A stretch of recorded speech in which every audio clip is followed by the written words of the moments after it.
Evolution act as unrolling earth and life की history करना। Study of evolution कहलाता है। ओरिजिन ऑफ यूनिवर्स, डिस्टेंस होती है अर्थ और स्टार के बीच की, अर्थ और स्टार के बीच की, उसी को स्टीलर डिस्टेंस कहते हैं। वो मेजर होती है लाइट ईयर्स में।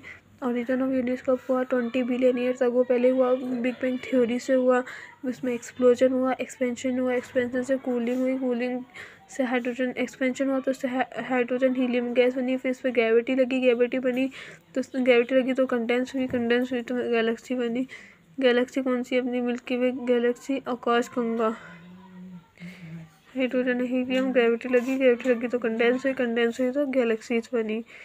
अब अर्ली अर्थ पर कोई एटमॉस्फेयर नहीं था। जो वोल्केनो होता था उनसे मोल्टन मास निकलता, उसमें carbon dioxide, ammonia, methane, water vapour रहते थे। और reducing atmosphere temperature, high temperature रहता था और रिड्यूसिंग एटमॉस्फेरिक टेम्परेचर रहता था।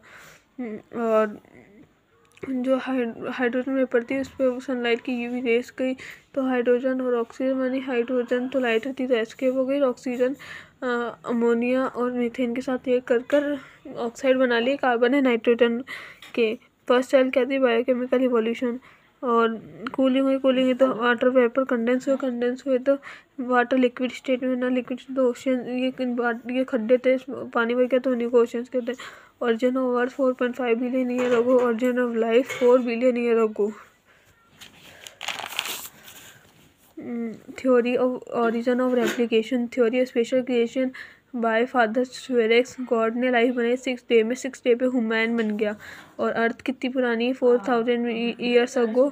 और life created as such, life पहले बन चुकी थी। नो स्पीसीज, अब कोई स्पीसीज ऐड नहीं होती। Theory of catastrophes by cubics. Periodically catastrophic होते हैं तो किल्ड हुए बहुत सारे ऑर्गेनिज्म तो गॉड ने क्रिएट करी न्यू जनरेशन। क्या? Theory of कैटास्ट्रॉफ्स